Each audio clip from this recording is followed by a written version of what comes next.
Number one is you act like an owner. There was a kid who was 18 years old who did such a good job working at a pizza restaurant that the guests thought that he was the owner or the owner's son. And he knew that he wanted to do such a good job that everybody thought that he was the owner. Number one, he had a boss, the owner, who he admired. And number two, that boss actually empowered this young man to just, hey, do what's necessary to make sure the guests are happy. So it was great. He stepped up and he acted like an owner, or he acted like a leader. Another one of my very favorites is 1 to say yes, 2 to say no. Now, this isn't my concept. It's been around for a while. It's just not often known. 1 to say yes is I have permission to say yes to a customer. If I have to say no because I don't think it's right to say yes, only then do I have to go back and talk to a manager. In other words, I don't need to go get approval to take care of a customer. Now, it's my job as the employee to let the manager know, hey, this is what I did. And the manager will say, great job. You did exactly the right thing. Let's go tell everybody exactly how you handled this so they know they can do it too. Or if I went too far, the manager could say, you know what? I think you had the right attitude and the right idea. This is how I might do it next time. This is what we should stay away from. And it becomes a learning experience. So 1 to say yes, 2 to say no is a great one.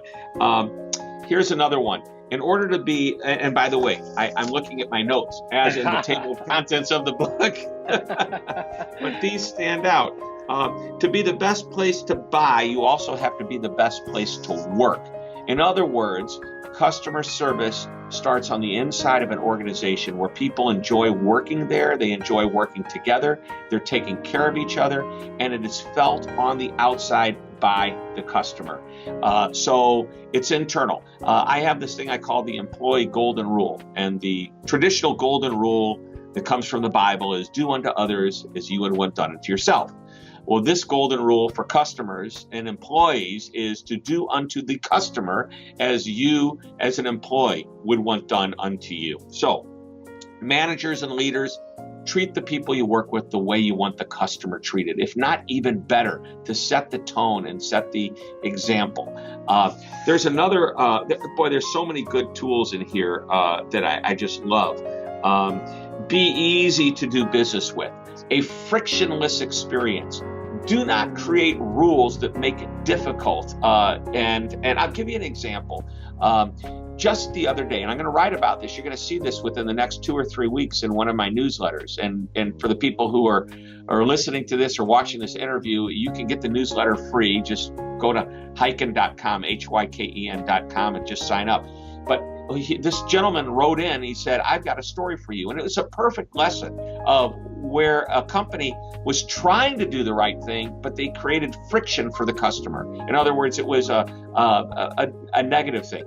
After the customer had a great experience, the company sent a survey. The customer filled out the survey, happy to do it.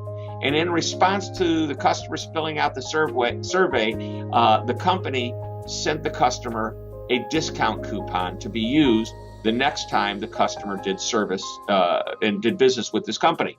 Now, this is an HVAC company, air conditioning, heating company, and every 6 months, this customer has the company come out and check the system to make sure it's ready for the next season.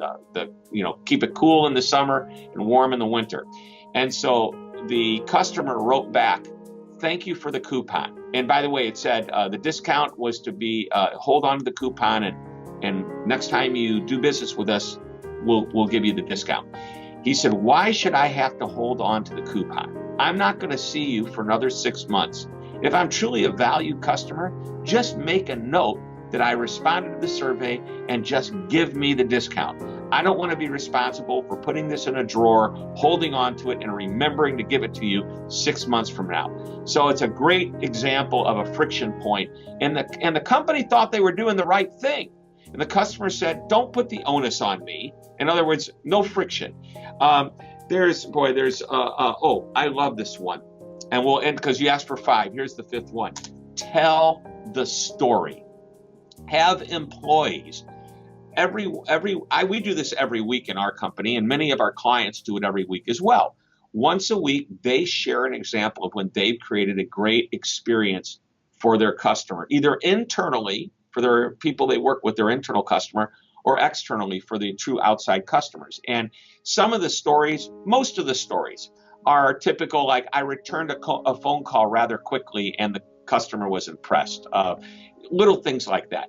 But once in a while, you get this great story. And those stories become the legend of your own organization. So tell the story. Let the people share the examples of how they deliver great customer service.